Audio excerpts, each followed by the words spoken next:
narkoba, kena game online, kena kecanduan pinjaman online. Anak ibu yang kena pinjaman online, enggak kasih saya Pak Ustaz. Ya Allah, selamatkan anak-anak kami dari narkoba, selamatkan dari lem kambing, selamatkan dari pil anjing gila, selamatkan dari sabu-sabu dan ganja, selamatkan dari buah kecubung, selamatkan dari kopi yang campur spiritus. Kita cakapkan itu semua itu fakta terjadi di tengah masyarakat. Ini yang saya cakapkan ini betul apa tidak betul? Tidak betul. Tengok anaknya nanti. Umur ini bukan masalah angka, ini masalah rasa. Nanti kalian baru ingat. Dulu saya kalau disuruh orang ditanya pertanyaan, kau apa pertanyaannya? Kau apa pertanyaannya? Kau apa pertanyaan? Ingat saya. Sekarang satu orang bertanya 3 pertanyaan, saya jawab 1, habis itu nanya, apa tadi yang kedua? Apa tadi yang ketiga? Umur tak bisa dilawan. Makanya ada namanya istilahnya, kalau kampung kami istilahnya itu namanya the golden age. Golden artinya emas, age artinya umur, umur emas. Umur emas ini tak terulang kembali. Kalau sudah tua tak bisa diulang, karena umur bukan isi ulang. Umur bukan paket, umur bukan air galon. Maka usia emas kalian anak-anakku, jangan sampai kalian keluar. Kalian dirusak oleh internet, kalian dirusak oleh Facebook. Scroll. Kalau tak percaya tanya emak sama ayah kalian. Apa kabar baik-baik semua sehat?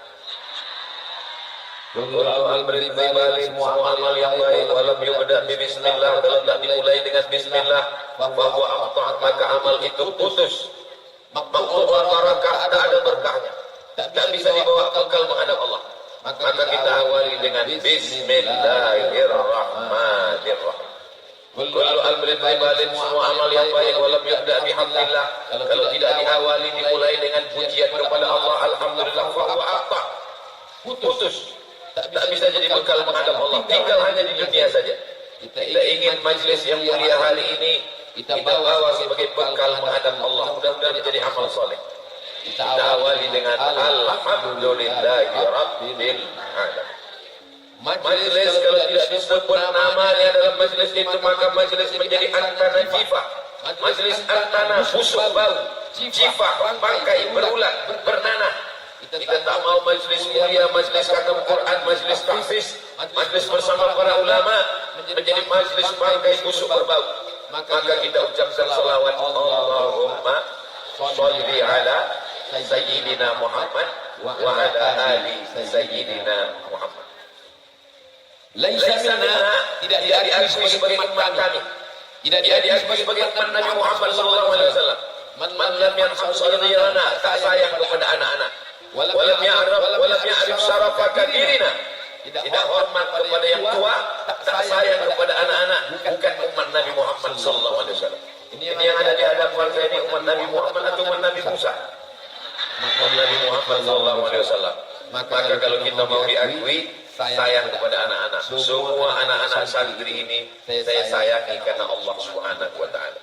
Adapun semua orang tua, alim ulama, ini kita muliakan, yang sama-sama kita hormati, penasehat pondok pesantren Tahfiz Alim At-Thayyibah, Fadilatul Ustaz Kiai Haji Idris Ramli hafizahullah, matta'allahu bil ulumi. Mudah-mudahan Kiai panjang umur, sehat badan, selalu ada waktu kesempatan untuk menjenguk kita di Sumatera Utara.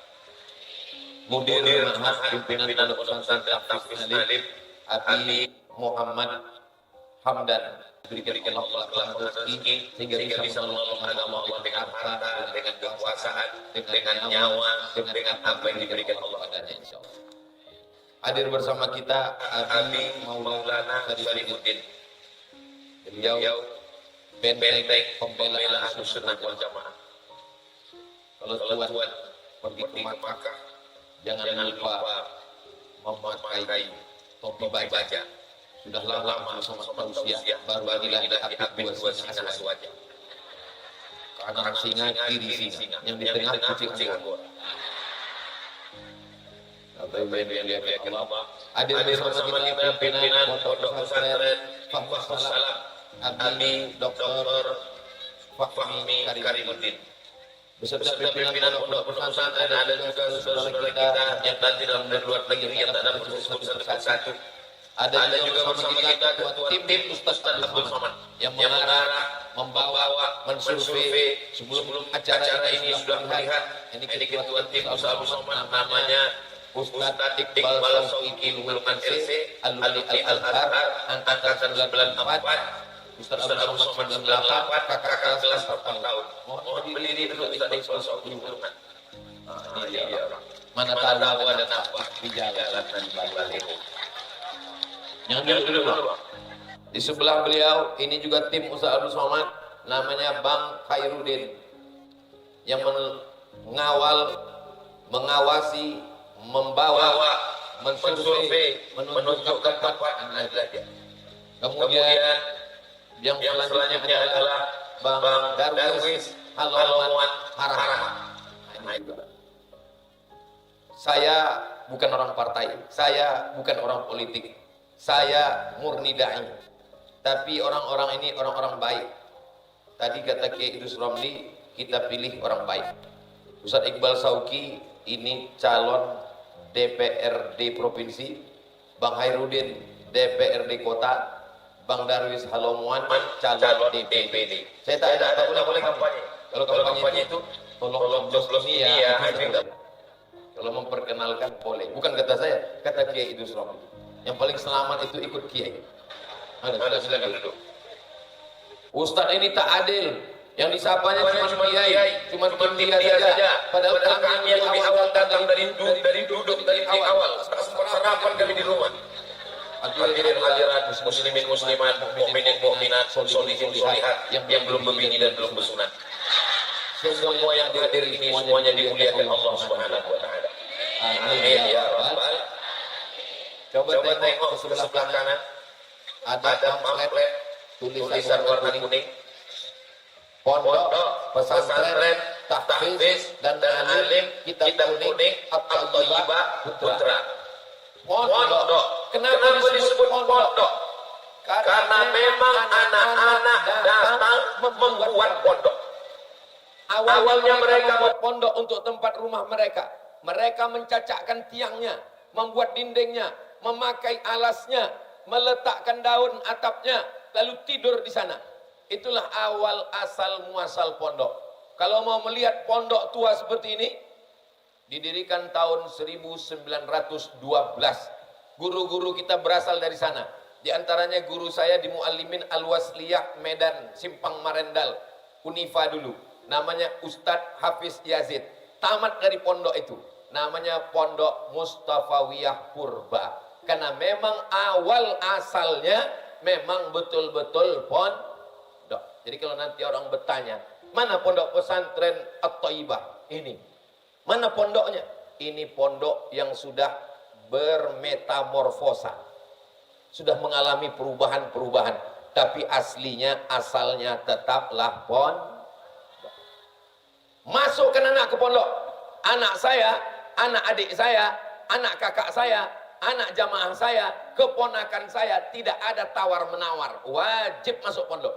Anak adik saya, kau wajib masuk pondok. Kalau tak masuk pondok, ku pecat jadi keponakan.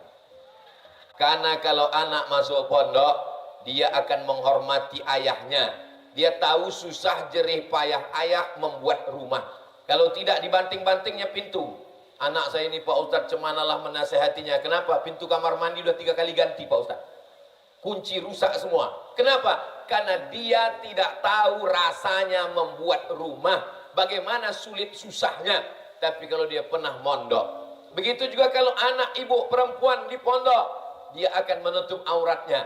Lihatlah santri-santri pondok pesantren Thayyibah. Jangankan rambutnya, jangankan kulitnya, jangankan tangannya.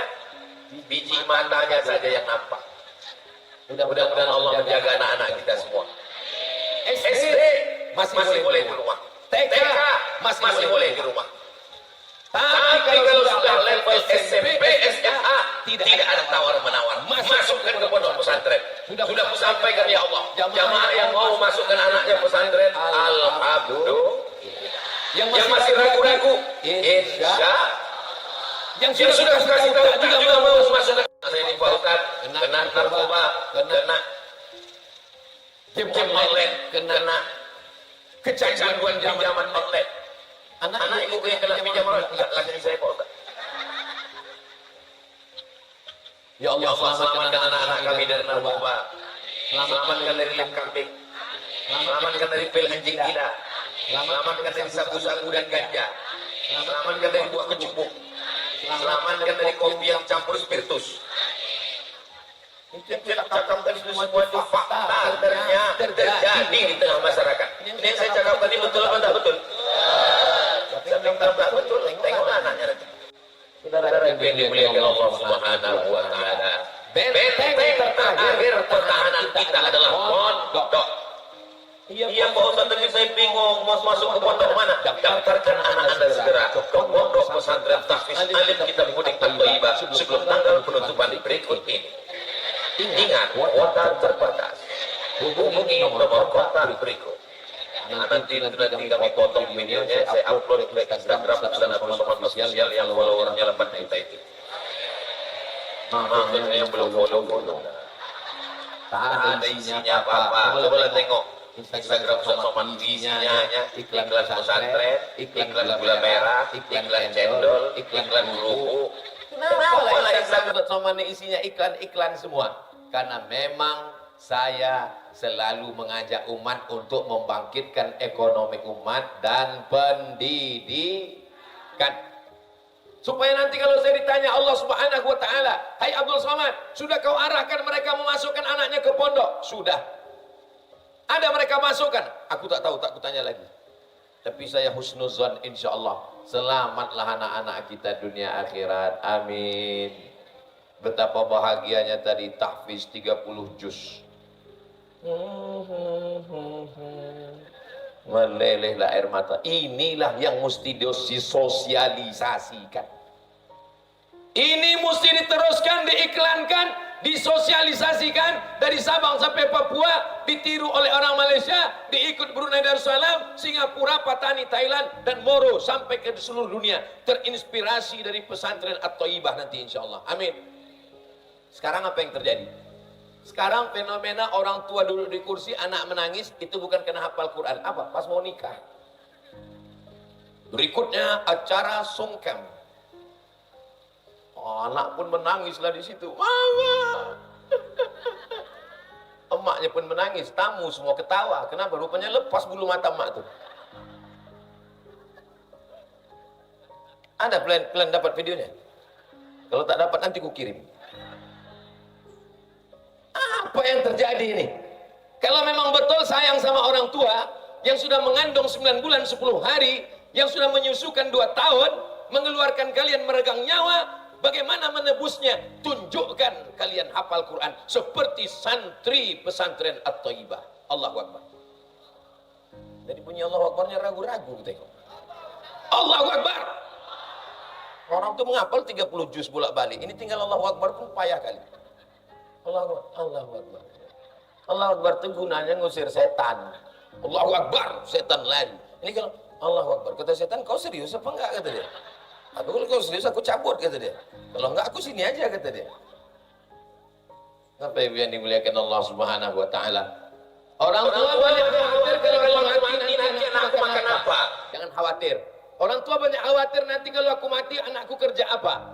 Yang paling mengkhawatirkan adalah anakmu tak bisa mengikat tali sepatu. Penyakit apa pula itu Pak Ustaz? Kenapa anak tak bisa mengikat tali sepatu?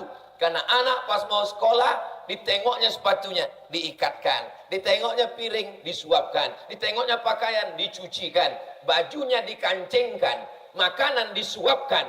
Ketika ibu mati, dia pun ikut mati. Anak tidak bisa mandiri. Tapi kalau anak di pondok pesantren At-Thayyibah, dia bisa mandiri, berdiri di atas kaki sendiri. Kenapa Ustaz sebut terus At-Thayyibah nih? Memang begitu, dia tiap 5 menit sebut terus. Saudara yang dimuliakan Allah Subhanahu wa taala. Maka kalau sayang sama anak, bukan dibuatkan rumah dengan kamar yang besar, pakai AC, pakai TV layar besar, dikasih gadget, kasih internet, wifi, 24 jam tak putus. Bukan begitu sayang sama anak. Kalau sayang sama anak, antarkan ke pesantren At-Thayyibah. Daftar segera sebelum tanggal penutupan ini. Ingat, kuota terbatas. Setuju? Dari bunyinya macam tak setuju. Setuju? Semanalah Pak Ustaz, anakku udah masuk sekolah SMP, SMA semua. Keluarkan, tarik ke pesantren. Mau jadi apa dia di sekolah di sana? Pakai celana pendek. Hitam pula tuh. Hitam-hitam setampuk manggis, sudah hitam, lutut bekudis. Masukkan anak ke pondok. Ini kalau ditanya, anak kau di mana? Anakku di SMP. Anakku di mana? Anakku SMP negeri. Anakku di mana? Itulah kemarin nggak lulus di SMP, aku masukkan ke pondok. Kau pikir pondok tempat pembuangan orang bodoh? Pondok ini tempat anak yang pintar-pintar, yang cerdas-cerdas. Di sini dia dilatih mandiri, sehat, badannya sehat. Kenapa sehat? Tengoklah dia main futsal tadi. Ada lapangannya di dalam. Saya memang belum nengok, tapi videonya udah. Saudara yang dimuliakan Allah Subhanahu wa taala, ruangannya pakai AC. Nanti kalau dia jadi orang kaya, kalau dia jadi orang hebat, terbiasa dia pakai kamar pakai AC. Jangan macam Ustaz Somad. Setiap di hotel matikan AC. Asal pakai AC masuk angin. Kenapa? Sekolah dulu tak pakai AC. Kalau ku ceritakan penderitaanku sekolah dulu, tak usahlah ku ceritakan. Nanti anak-anak ini bilang, itu derita lo kali. Bersyukur kalian, mantap, ganteng-ganteng, luar biasa. Ibu-ibu, kalau mau mencari menantu, booking dari sekarang. Ini bukan ecek-ecek, ini bukan kaleng-kaleng. Hafal Quran. Jangan nanti setelah anak menikah menangis air mata darah. Assalamualaikum Ustaz Somad. Waalaikumsalam. Boleh kita jumpa Pak Ustaz? Ada apa Bu? Saya bawa anak perempuan saya. Saya udah berbini Bu. Ini masalah keluarga Pak Ustaz. Oke, kita jumpa di mana? Di masjid. Sampai di masjid menangislah ibu nih membawa anaknya. Ibu kenapa menangis? Kenapa Bu? Pulang lagu kok nangis terus. Anakku ini Pak Ustaz, anakku ini perawat Pak Ustaz, udah kerja di rumah sakit. Jadi kenapa dia lakinya Pak Ustaz? Kenapa lakinya? Pecandu narkoba Pak Ustaz. Nasi sudah jadi tai ayam. Laki udah pecandu narkoba, ini cerita bubur juga lagi. Maka kata Nabi, idza ja'akum man tardawna dinahu, kalau datang laki-laki meminang anak gadismu, meminang cucumu, meminang keponakanmu, maka lihatlah pertama agamanya. Din, betapa senangnya bersorban, berkopiah putih, pakai jubah 2 lapis. Allahu Akbar. Sayangnya saya tak ada pula anak perempuan. Kalau ada anak perempuan, ku booking dari sekarang. Saudara yang dimuliakan Allah Subhanahu wa taala, mudah-mudahan anak kita ini menjadi anak-anak penghafal Quran semuanya insyaallah. Pondok. Anak yang tidak di pondok, habis mandi dicampakkannya anduknya. Habis mandi, pagi celana dibuangnya, siang sore baju siang. Kenapa? Karena dia tidak terbiasa susah mencuci. Dianggapnya maknya pembantu. Tapi kalau dia di pondok, anduk diletakkannya di tempat. Dia dididik disiplin. Biasa di pondok.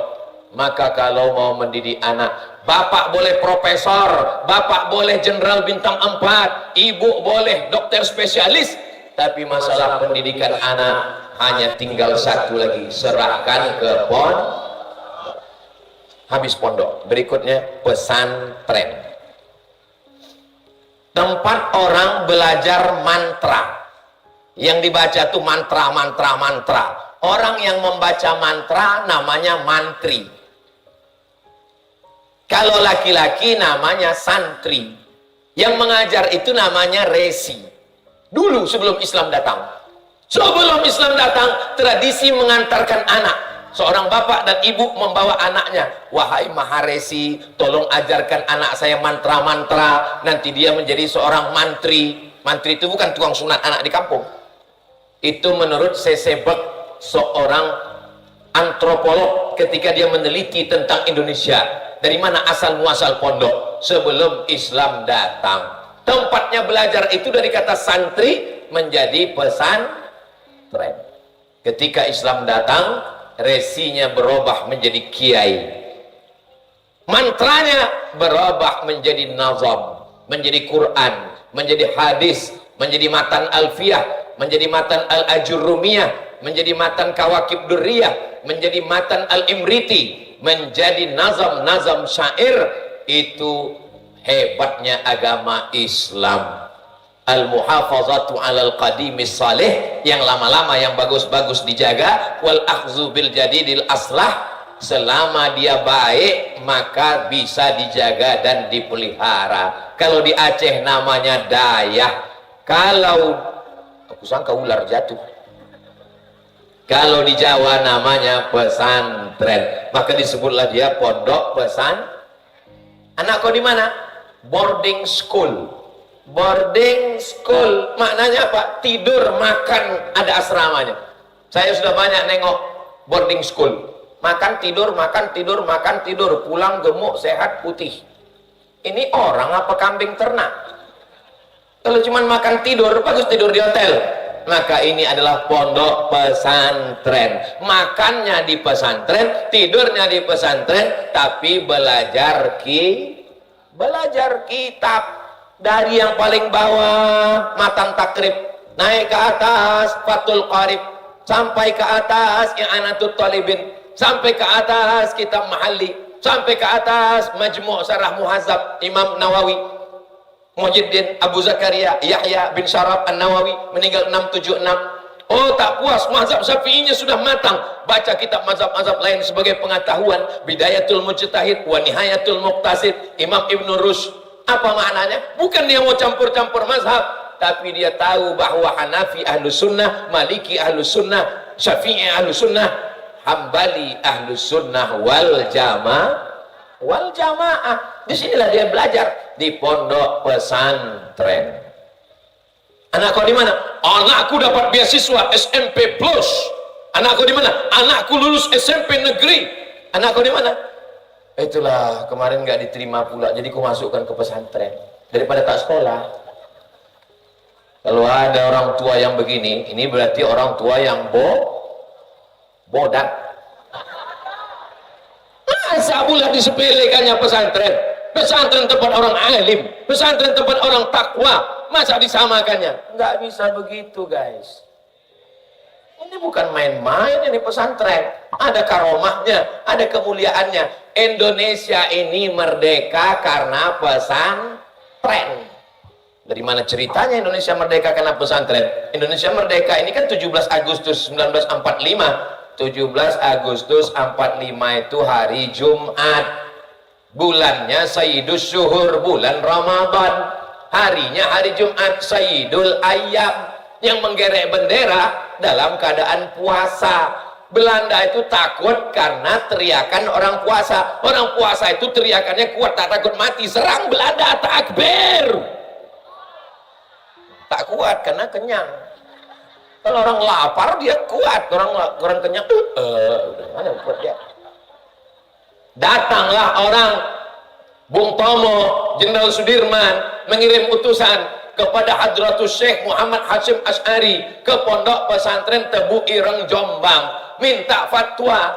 Karena orang tak percaya kalau cuma ngomong tentara, polisi, tentara, orang tak percaya. Tapi ketika yang ngomong adalah kiai, Tuan Syekh Abu Abi Maulana, alim ulama, tuan guru, mereka mengeluarkan fatwa. Meletuslah perang melawan Belanda, diperingati sebagai hari pahlawan, tanggal 10 November.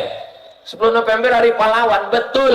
Tapi hari pahlawan, kenapa mereka mati syahid, berani mati syahid, meninggalkan anak, meninggalkan bini, meninggalkan kampung, rela mati syahid?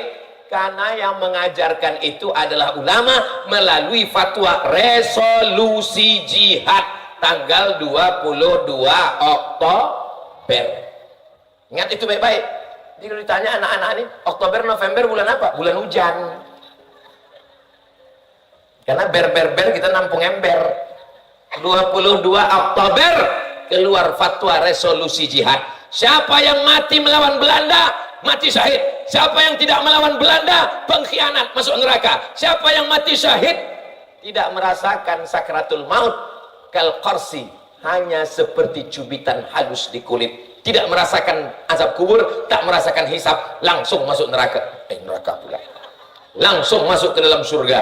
Itulah mereka berani, akhirnya mereka pun gugur sebagai syahid. Tanah yang kita injak ini adalah darahnya para syuhada. Tanah yang kita injak adalah kafannya para syuhada. Sebagai penghargaannya dikasihlah sila pertama, Pancasila. 1, ketuhanan yang maha. Itu mesti jelas anak pesantren jawab. Jangan nanti ditanya, kalian anak pesantren? Iya. Dari pondok? Iya. Apa kontribusi pondok untuk negeri ini? Jelaskan. Ini sudah dijelaskan Ustaz Somad kemarin di pondok kami. Bisa kau ulang? Lupa pula aku apa kata dia kemarin. Bagi yang tak bisa mengulang, mudah. Anak-anak pesantren ini kecil lah ceramah Ustaz Somad, sedang Quran ada di kepala kami, apalagi ceramahnya yang cuma sejam kata mereka. Bapak ibu kami tak ingat Pak Ustaz, senang. Ulang tonton di channel Ustaz Abdul Somad Official, subscribe, like, share, and comment. Jangan tepuk tangan dulu, masih panjang. Pondok pesantren berikutnya adalah tahfiz. Kalau udah tua macam saya ini, umur 25, 26 begini, umur ini bukan masalah angka, ini masalah rasa. Nanti kalian baru ingat, dulu saya kalau disuruh orang bertanya, ditanya pertanyaan, kau apa pertanyaannya, kau apa pertanyaannya, kau apa pertanyaan, ingat saya. Sekarang satu orang bertanya 3 pertanyaan, saya jawab 1, habis itu nanya, apa tadi yang kedua, apa tadi yang ketiga. Umur tak bisa dilawan. Makanya ada namanya, istilahnya kalau kampung kami istilahnya itu namanya the golden age. Golden artinya emas, age artinya umur, umur emas. Umur emas ini tak terulang kembali. Kalau sudah tua tak bisa diulang, karena umur bukan isi ulang, umur bukan paket, umur bukan air galon. Maka usia emas kalian anak-anakku, jangan sampai kalian keluar. Kalian dirusak oleh internet, kalian dirusak oleh Facebook, scroll. Kalau tak percaya tanya emak sama ayah kalian. Maka pikiran kalian harus di pondok. Saya tak mau mendengar kabar ada santri yang sore-sore duduk di bawah pohon lalang. Kenapa aku dibuang kemari? Jangan-jangan aku ini anak yatim. Jangan-jangan aku ini jumpa bapakku dulu di kardus dibuang. Jangan-jangan aku ini anak adopsi. Karena sayang mak ayah kalian lah di sini. Kenapa? Karena the golden age, usia emas, masanya diisi kepala dengan Al-Quran. Bangun subuh jam 4 tahajud. Habis tahajud ngapal 1 halaman, 2 halaman, 3 lembar, 4 lembar. Habis itu sholat subuh. Habis sholat subuh murajaah, ngulang hafalan yang lama. Habis itu sarapan pagi, masuk kelas, tetap belajar kitab. Habis itu ba'da zuhur ke asar, murajaah. Asar ke maghrib, olahraga. Jam 6 mandi, bersih-bersih. Maghrib ke isya, murajaah, hafalan yang lama, hafalan yang baru. Habis isya jam 10, murajaah, yang lama yang baru. Ditasmikkan, didengarkan kepada syekh, kepada ustadz. Alumni dari IIKI, PT IKI, Perguruan Tinggi Ilmu Al-Quran, Institut Ilmu Al-Quran. Ini kegiatan full 24 jam untuk mengasah otak dan pikiran. Kita bu, kita pak, yang udah tua-tua ini, udahlah, banyak-banyak istighfar aja lah. Datanglah orang sudah tua, Pak Ustaz, saya mau ngapal Quran. Nama anak bapak siapa aja? Ada lupa Pak Ustaz. Udahlah Pak, banyak-banyak istighfar aja lah Pak, malaikat maut udah dekat. Janganlah ngomong gitu Pak Ustaz. Tak Ustaz jaga perasaan kami nih, kami kan udah tua, menyinggung perasaan Ustaz nih. Kalau mendengar ceramah Ustaz Somad itu kuncinya 1, jangan tersinggung. Beberapa jamaah tersinggung, pulang meninggal. Maksud saya, kalau kita dulu tak sempat ngapal Quran, kalau kita tidak di pondok, balaskan sakit hati kita. Aku dulu jahat Pak Ustaz, aku dulu tak sekolah Pak Ustaz, aku dulu tak mengaji Pak Ustaz, aku tak pandai baca Quran Pak Ustaz. Aku balaskan, anakku mesti hafal Quran. Di mana aku masukkan anakku Pak Ustaz? Daftarkan segera ke Pondok Pesantren Tahfiz Quran At-Thayyibah. Ini sekarang banyak orang tua, aku ini dulu bodoh Pak Ustaz, terus anakku mesti lebih bodoh dari aku. Saudara yang dimuliakan Allah SWT, tahfiz Quran. Setelah hafal 30 juz, didengarkan ke guru. Sebagaimana Nabi mendengarkan bacaan Jibril. La tu'arrik bihi lisanaka lita'jala bih. Ketika Jibril membacakan ayat, jangan kau gerakkan lidahmu wahai Sayyidina Muhammad sallallahu alaihi wasallam. Inna alaina jam'ahu wa qur'anah. Kami yang mengumpulkannya dan kami juga membacakannya. Nah, Jibril membacakan, Nabi mendengar. Nabi membaca, sahabat mendengar. Sahabat membaca, tabi'in mendengar. Tabi'in membaca, tabi'in mendengar. Begitulah sampai ke sekarang. Guru membaca, murid mendengar, murid menghafal, guru mendengarkan bacaan, duduk sekali duduk dari alif lam mim, dari al-fatihah sampai ke an-nas. Setelah lulus 30 juz, itulah yang diwisuda 4 orang pilihan-pilihan tadi. Abdul Somad tak pernah membanguni 4 anak tadi malam. Bangun, bangun, bangun, tak pernah. Abdul Somad tak pernah mendengarkan hafalannya. Abdul Somad tak pernah bersusah payah mengajarkannya. Yang bersusah payah guru-gurunya bangun malam, murajaah, mendengarkan. Tapi pas giliran wisuda, penyerahan ijazah oleh Abdul Somad dan seterusnya, majulah Abdul Somad. Apa yang ada perasaan Ustaz? Apa perasaan Ustaz tadi? Kiai Idrus Ramli pembinanya, Abi Muhammad Hamdan adalah muasisnya. Tiba-tiba Abdul Somad datang menyerahkan ijazahnya. Itu penghormatan luar biasa. Ketika anak-anak ini nanti disuruh Allah kasih syafaat, hai anak penghafal Quran, ya, siapa yang kau kasih syafaat? Makku kena melahirkan aku. Siapa lagi? Ayahku kena mencari makan. Siapa lagi? Saudara-saudara kandungku. Siapa lagi? Kiai Idrus Ramli pembinaku. Siapa lagi? Abi Muhammad. Siapa lagi? Ustaz Abdul Somad. Saya sebetulnya mau booking aja. Mana tahu kita. Ustaz kan pahalanya banyak. Ustaz ceramah sana, ceramah ke sini. Saya tak yakin saya ceramah saya ini pahalanya masih ada. Sudah habis, sudah. Dihabiskan siapa? Dihabiskan oleh follower, viewer, dan subscriber. Dipuji orang, disanjung orang, dimuliakan orang. Sampai kemari disediakan kursi tingginya bukan main. Masya Allah, terduduklah saya begini. Apa tak mengembang lubang hidung saya? Sampai kemari dimuliakan, disebut yang berhormat, profesor, dokter. Udah hampir kursi. Itu maka saya megang tisu tadi saya gini. Kena ujub. Ijabur rajil binafsihi unwadu dha'fi aqlihi. Kalau ada orang ujub terhadap dirinya, itu tanda akalnya lemah. Saya masih husnuzon pada Allah, boleh jadi saya masuk surga karena doa anak-anak penghafal Quran tadi. Masih banyak lagi. Anak-anakku, mau kalian mendoakan Ustaz? Masya Allah. Aku udah booking kalian. Saudara yang dimuliakan Allah Subhanahu wa Ta'ala. Apa Quran yang kita baca? Quran yang kita baca ini namanya riwayat Hafs. Imam Hafs dapat dari mana? Imam Hafs dari Imam Asim. Imam Asim dari mana? Imam Asim dari Imam Abu Abdurrahman As-Sulami. Imam Abu Rahman As-Sulami dapat dari mana? Dari 4 orang sahabat Nabi. Abdullah bin Mas'ud, Zaid bin Sabit, Ubay bin Ka'ab, Sayyidina Utsman bin Affan, sampai kepada Sayyidina Muhammad sallallahu alaihi. Tunjukkan saya kitab suci di dunia yang masih dengan bahasa aslinya, yang bisa dihafal orang dari awal sampai akhir.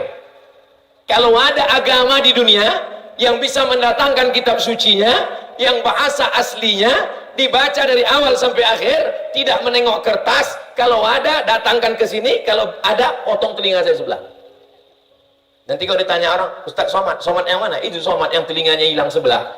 Gara-gara taruh. Seandainya Quran terpakai di seluruh dunia, na'udzubillah. Apakah Quran hilang? Quran ada. Di mana Quran ada?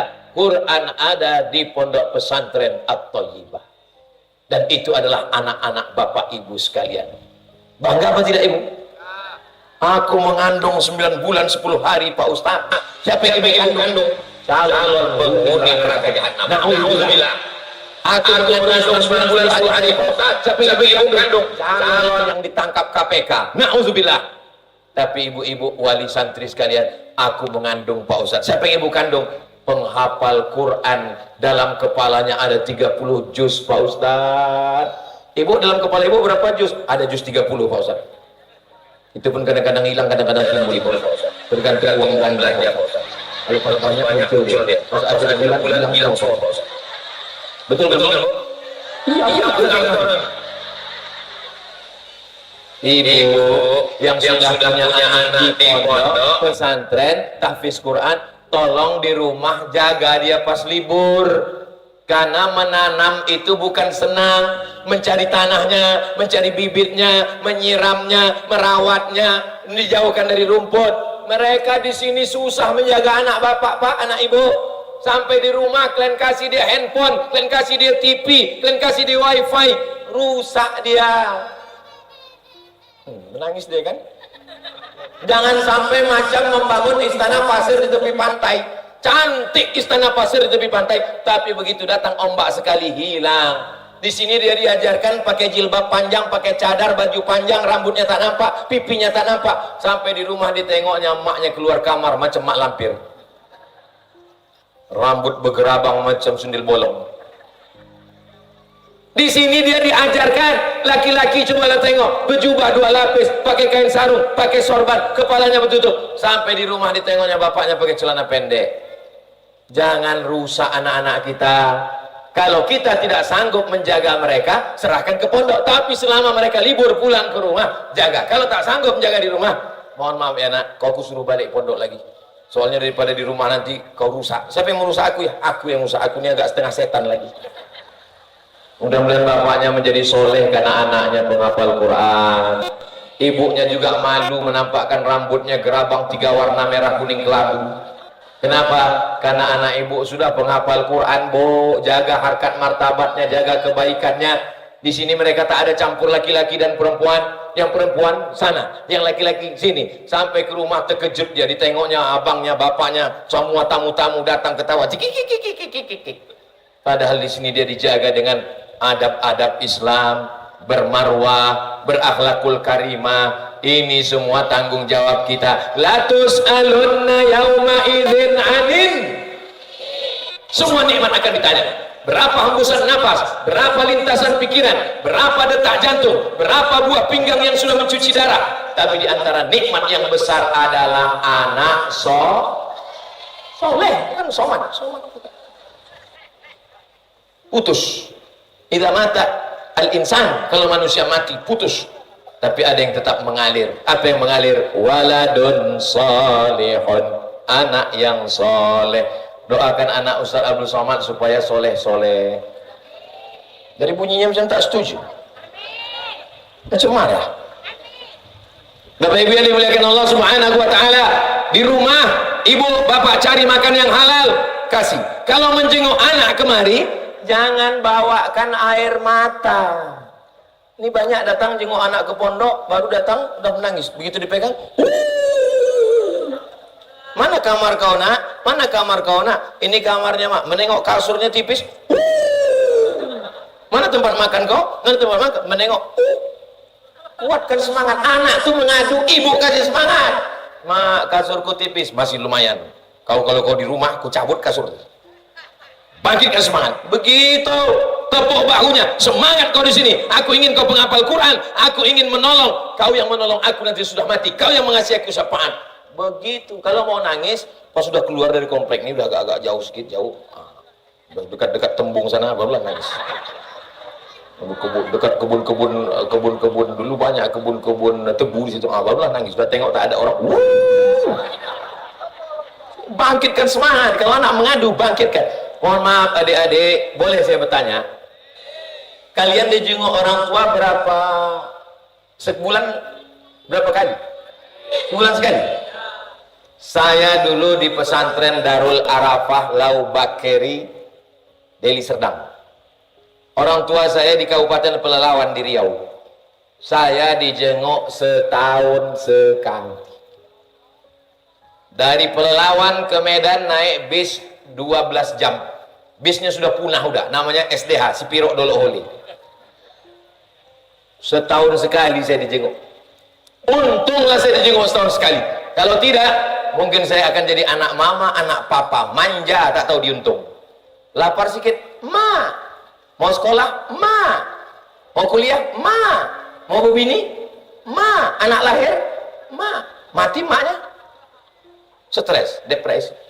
Maka kalian dijenguk sini. Ibu-ibu, nanti setelah pengajian ini tolong anaknya jenguk setahun sekali. Siap? Saya tahu itu cuma ngetes aja. Ini ada anak sudah masuk di pesantren, menangis sampai biji mata bengkak sebesar bakso. Datanglah suaminya, nanya, Ustaz Somad, cemana nih biniku udah nangis 3 hari 3 malam. Gini cara bapak nasihatinya, lebih baik kau menangis sekarang daripada kau menangis nanti karena dia pecandu narkoba. Lebih baik kau menangis sekarang daripada kau menangis nanti saat dia menjadi LGBT. Oh gitu caranya Pak Ustaz? Iya. Pulang dia ke rumah, tengoknya bini yang menangis. Lebih baik kau menangis sekarang daripada kau menangis nanti anak kau pecandu narkoba, penjahat. Dibalas sama bininya, enak aja kau ngomong, aku yang mengandung. Betul Pak Ustaz, kalah aku sama biniku Pak Ustaz. Bapak-bapak yang dapat galak macam itu, berarti bapak insya Allah selamat dari azab kubur. Kenapa? Karena pas mau diazab kata malaikat, ini gak usah diazab, udah azab kali ini di Medan.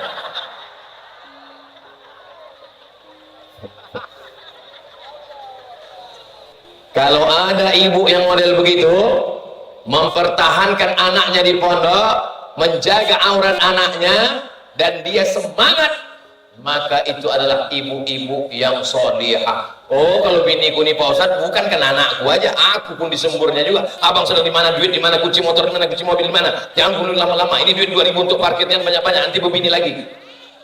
Kalau ada yang begitu, maka peganglah dia. Dia adalah bidadari yang dikirim Allah turun ke Medan.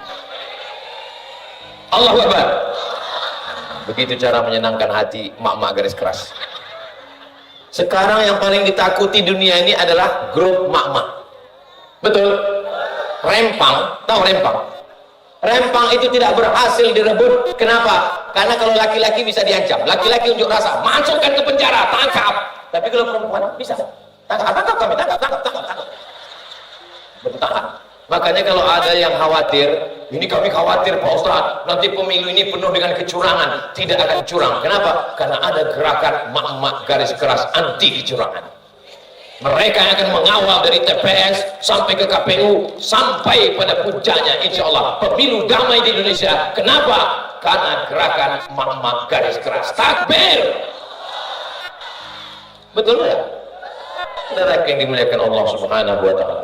Cepat kali waktu habis di sini ya. Tadi saya berdiri jam 9:30. Sekarang sudah jam 10:30. Belum lagi selesai saya menjelaskan. Baru pondok pesantren tahfiz, belum lagi alimnya. Memang ternyata kalau kita ngomong di depan orang yang hatinya bersih, terasa waktu itu berjalan. Tapi kalau ngomong di depan orang lama kali terasa. Macam tak berbuah. Memang usaha-usaha pada orang lapar, rasa-rasa lapar pernah. Kapan? Pas buka puasa bersama. Tengok aja. Sampai akhirnya terdengar. Bukan, kalau di sini kan ceramah semua nengok kita. Kusangka tadi jamaahnya nengok aku, rupanya nengok layar. Bagus juga aku masuk TV ya. Agak putih ku tengok. Pandai kameramen nih. Tolong pertahankan. Ceramahlah pas mau menyambut buka puasa. Jamaah aku nengok kita, nengok kiri. Ada nengok. Selesai, akhirnya penderitaan itu berakhir. Allahu Akbar, Allahu Akbar. Demikianlah tausiah menyambut puasa ini. Mudah-mudahan datang panitia. Mohon maaf Pak Ustadz, itu tadi azan Jakarta. Selesai acara makan. Aduh Pak, acara buka bersamanya paling lama udah tausiah. Lama kali terasa tausiah tadi. Kata jamaah kami yang dengar lebih lama lagi Pak Ustadz. Tapi kalau di depan orang hafal Al-Quran, hatinya bersih, orang-orang baik, tak terasa begitu lama. Padahal 1 jam rupanya saya sudah berdiri. Kira-kira kalau saya tambah sejam lagi masih tahan? Masih kuat? Masih sanggup? Aku tak sanggup. Ini masih ada 2 ceramah lagi. Siang 1, sore 1, besok 2 kali. Besok sore saya langsung terbang ke Gontor, Ponorogo. Habis hari Sabtu baru pulang ke Pekanbaru. Habis itu nanti entah kemana lagi tak ingat. Jadi kapan lah Ustaz berhenti nih? Berhenti. Hah? Udah datang jemput.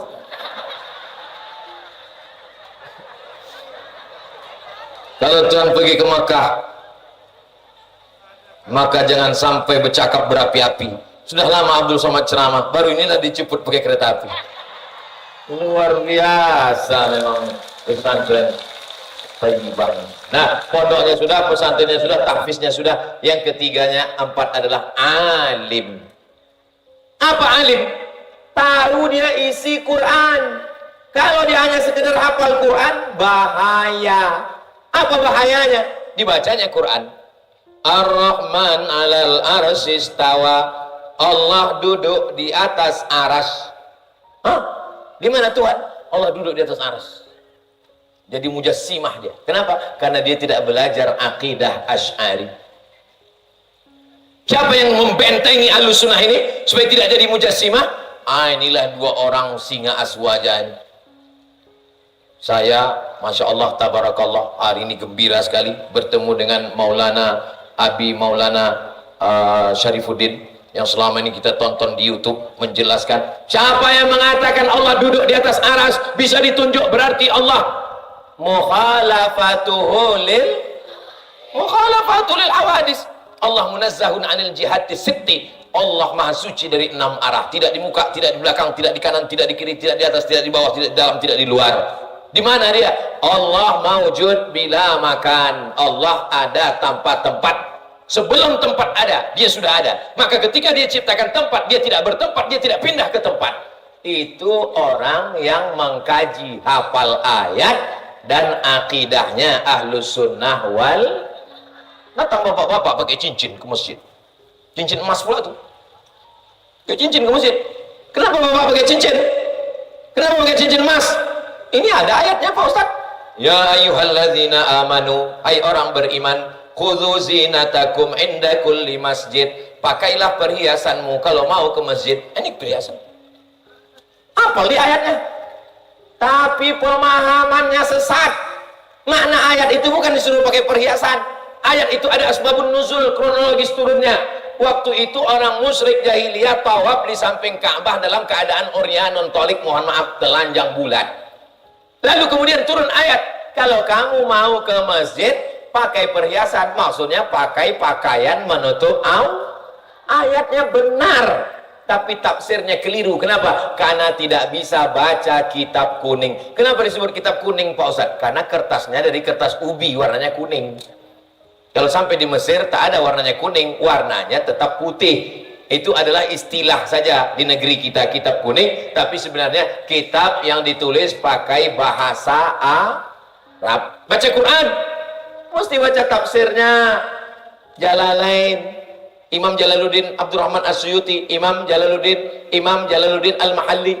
Naik lagi ke atas, saya mau Pak Ustadz yang bersanad panjang lebar, Abu Ja'far Ibnu Jarir At-Tabari. Saya mau sanadnya dibuang, Abul Fida Ismail Ibnu Katsir. Saya mau hukum-hukum saja, Al-Qiyah Al-Harasi, Imam Al-Qurtubi. Saya mau yang kisah-kisah saja, As-Sa'alabi, Tafsir Al-Khazin. Saya mau tafsir yang modern, tafsir dari banyak sekali tafsir ditulis oleh Imam Wahbah Az-Zuhaili, Tafsir Al-Munir. Nah, ini semuanya baik-baik kita ambil. Syaratnya 3, Ahlussunnah wal. Akidahnya Imam Abul Hasan Al-Asy'ari, fikihnya 4 mazhab tapi kita pakai Imam Muhammad bin Idris Asy-Syafi'i, tasawufnya bukan falsafi tapi tasawuf sunni, Imam Abu Hamid Al-Ghazali, Ihya Ulumuddin. Inilah maka anak-anak Bapak Ibu semua di sini. Nanti kalau ada yang bertanya, siapa yang tausiah tadi? Ustaz Abdul Somad. Apa yang dijelaskannya? Entah disuruhnya kami nengok pamflet. Pondok pesantren tahfiz dan alim kitab kuning At-Thayyibah Putra. Yang putrinya di mana? Putra putri, dua-duanya ada. Mudah-mudahan anak kita yang laki-laki dan perempuan dijaga Allah semuanya, insya Allah. Amin ya rabbal. Itulah yang dapat saya sampaikan dalam 60 menit ini. Saya ucapkan tahniah, selamat untuk bapak, anaknya udah hafal Quran. Selamat untuk ibu, anaknya hafal Quran. Selamat untuk anak-anakku, santri-santri semua. Kalian adalah calon pemimpin masa depan. Terima kasih atas segala perhatian. Mohon maaf atas segala kesilapan dan kekhilafan. Aku qouli hadza astaghfirullah li wa lakum. Mohon maaf. Saya tutup dengan pantun penutup menangkap puyuh di Bukit Selasih. Thank you dan terima kasih. puncak dari pengajian, puncak dari maulid, puncak dari tabligh akbar bukan kajiannya, tapi adalah doanya. Aminkan doa kiai kita, ulama kita. Mudah-mudahan doa berjamaah ini dikabulkan Allah, menurunkan rahmat dan barakah. Negeri kita baldatun thayyibatun wa rabbun ghafur. Keluarga kita sakinah mawaddah warahmah. Pemimpin kita adil dan amanah. Kurang kuat amin. Sekali lagi. Terima kasih atas segala perhatian. Mohon maaf. Wassalamualaikum warahmatullahi wabarakatuh.